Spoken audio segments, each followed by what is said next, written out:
Hello everyone, Tuhan Yesus katakan kepada murid-muridnya bahwa yang akan dikirim nanti setelah dia kembali ke surga adalah another comforter.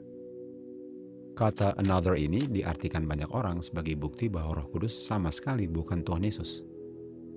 Di video ini, saya membuktikan dari Alkitab dan Roh Nubuat bahwa kesimpulan itu salah. Kata another artinya Tuhan Yesus dalam nature yang lain dari nature kemanusiaannya, yaitu Tuhan Yesus dalam nature ilahinya terpisah dan tidak terikat dari nature kemanusiaannya. Hal ini demikian karena Tuhan Yesus mempunyai dua nature, yaitu nature manusia dan nature ilahi. Waktu Tuhan Yesus berada di surga sebelum dia menjelma menjadi manusia, nature-nya adalah nature ilahi sama dengan nature Bapanya. Dan waktu dia ke dunia, dia mengambil nature manusia, sehingga Kristus sekarang mempunyai dua nature, ilahi dan manusia. Dengan kata lain, Tuhan Yesus di-invest dengan nature manusia. Nature ilahinya di-invest dengan nature manusia.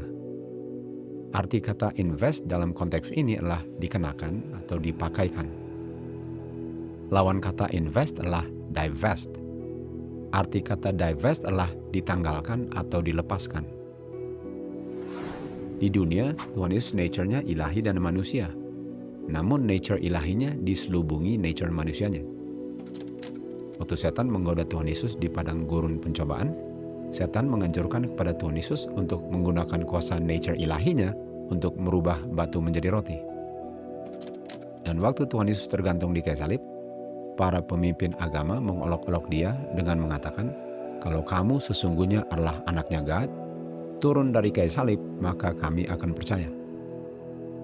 Setan melalui orang-orang ini menggoda Tuhan Yesus untuk menggunakan kuasa nature ilahinya untuk turun dari kayu salib sebagai bukti bagi mereka bahwa dia adalah anaknya God.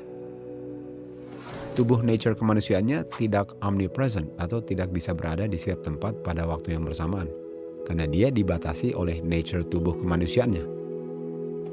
Itu sebabnya Kristus katakan di Yohanes 16 ayat 7, untuk kebaikan murid-muridnya di bumi, dia akan pergi tinggalkan mereka, agar penghibur, yaitu penghibur yang lain, dapat berdiam di dalam murid-muridnya selalu. Kristus katakan kepada murid-muridnya di Matius 28 ayat 20, "Aku bersamamu selalu."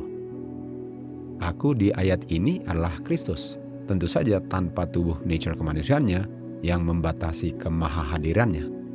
Tetapi tanpa tubuh nature kemanusiaannya, Kristus dapat hadir bersama dan di dalam murid-muridnya selalu. Sementara tubuh nature kemanusiaannya berada di surga bersama Bapanya. Kata yang lain dari penghibur yang lain adalah dirinya sendiri tanpa tubuh nature kemanusiaannya. Kristus tidak mengatakan bahwa Roh Kudus adalah yang lain selain dirinya, tetapi adalah dirinya sendiri dalam nature yang lain dari nature kemanusiaannya. Kristus yang sedang berdiam bersama murid-muridnya di dunia adalah Kristus dalam nature ilahi yang diselubungi nature kemanusiaannya. Penghibur yang lain adalah Kristus yang lain, yaitu dalam nature ilahinya tanpa nature kemanusiaannya. Namun adalah Kristus sendiri, bukan yang lain dari dirinya sendiri. Perbedaannya antara yang sekarang dengan yang nanti akan datang adalah nature-nya. Dan yang sama dari yang sekarang dengan yang akan datang nanti adalah Kristus. Yang sedang bersama murid-muridnya adalah Kristus, dan yang akan berdiam di dalam murid-muridnya nanti adalah Kristus. Yang kembali ke surga adalah Kristus yang dibatasi kehadirannya oleh nature tubuh kemanusiaannya. Dan yang akan datang nanti dan akan berdiam di dalam murid-muridnya adalah Kristus dalam nature ilahinya yang tidak dibatasi kehadirannya oleh tubuh nature kemanusiaannya. Tidak bisa penghibur yang lain adalah Roh Kudus kalau Roh Kudus adalah oknum ilahi ketiga di surga yang namanya Roh Kudus.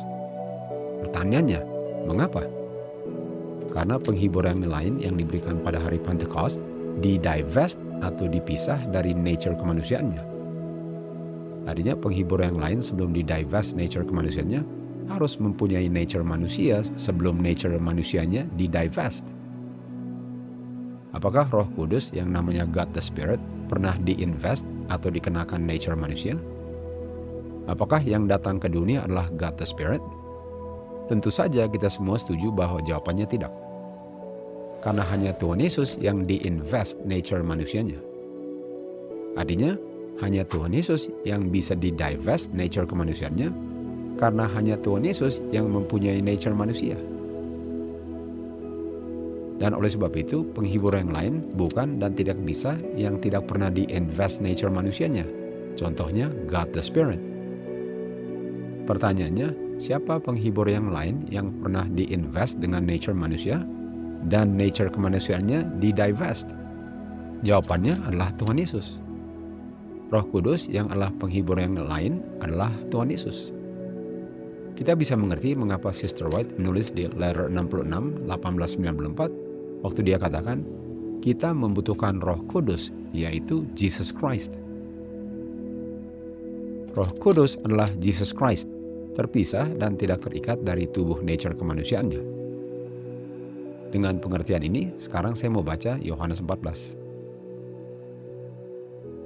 Dan aku akan meminta kepada Bapa, dan Bapa akan memberikan kepadamu penghibur yang lain, yaitu Roh Kudus. Aku tidak akan tinggalkan kamu tanpa penghibur, karena yang akan datang nanti adalah aku tanpa nature tubuh kemanusiaanku.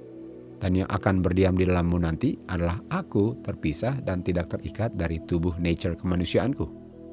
Dan yang akan diungkapkan kepadamu nanti adalah aku sendiri, bebas dan tidak dibatasi oleh tubuh nature kemanusiaanku. Roh Kudus yang adalah penghibur yang lain adalah aku dalam nature yang lain dari aku yang berada dalam tubuh nature kemanusiaanku sekarang. Yang akan datang nanti adalah aku dalam nature ilahiku tanpa tubuh nature kemanusiaanku. Aku perlu pergi tinggalkan kamu sekarang agar aku nanti dapat berdiam bersamamu selalu sampai aku dalam tubuh nature kemanusiaanku datang di awan-awan nanti untuk menjemput semua yang setia sampai kesudahan. To God be the glory.